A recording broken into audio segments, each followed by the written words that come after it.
Welcome to today's deep dive. Have you ever tried running like a really long HDMI cable? You plug it in, stretch it across a massive room, and then suddenly the screen is flickering, lagging, or it just completely dies. Yeah, it is the absolute worst. Right, it is so frustrating. Well, today we are looking at the engineering magic that actually solves this exact physical limitation.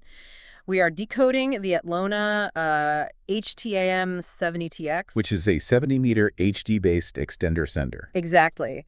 It is a highly specific piece of pro AV tech. Runs for about $193, and it completely reimagines how we move digital video. I mean, it really has to, because standard digital video has these strict physical boundaries.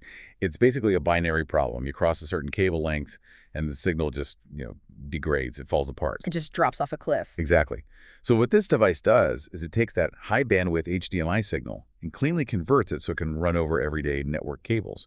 And it does this with zero latency. Right. So if standard HDMI drops dead after like 15 meters, how does forcing that same massive data stream into a normal Ethernet cable fix anything? I mean, think of standard HDMI like trying to yell a complex message across a giant warehouse.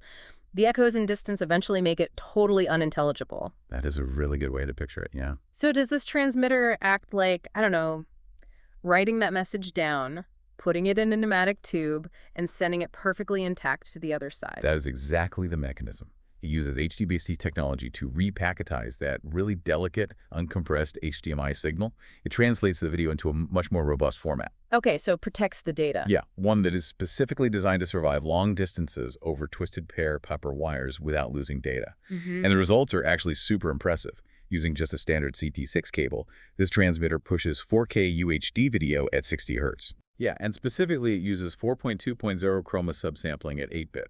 Which is, a highly efficient way of compressing color data without the human eye noticing.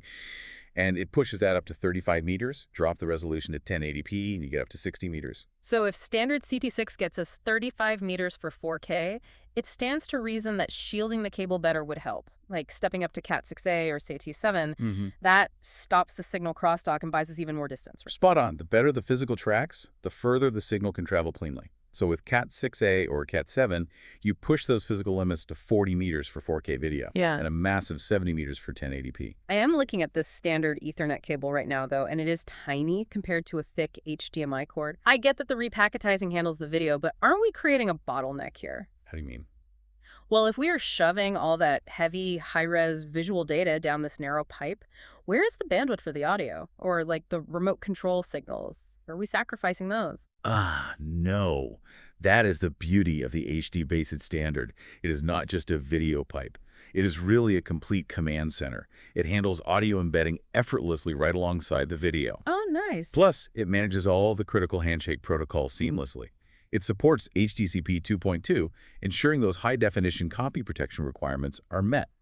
So your modern protected content actually plays. And it handles EDID management, too. Right, acting as a digital translator. So the display and the video source agree on the best possible resolution and frame rate before the signal even leaves the room. Precisely. No more guessing games when the TV turns on. Which is a huge relief. Yeah. And it maintains all of this in a really compact, slimline form factor. Which brings up the integration side of things. Anyone who works in AV knows having bidirectional power over cable or POC is great, along with two-way IR and RS-232 pass-through, which is pretty standard these days.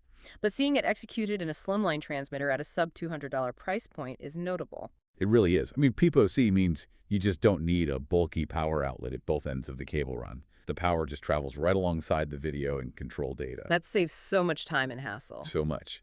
And the RS-232 pass-through means you can send complex text-based commands from a central control system to a display on the entirely opposite side of a building, right from your source room. It literally turns a simple video extension into full system integration. It functions as this invisible zero-latency bridge, absolutely essential for complex AV systems. And for anyone looking to upgrade their setup, you can grab this specific Atlona transmitter from HDTV Supply. They even offer a 5% discount if you pay by check or wire transfer. Yeah, looking at this device, it really highlights the sophisticated engineering required to make our modern visual environments feel seamless. We just take for granted that the screen works. We really do.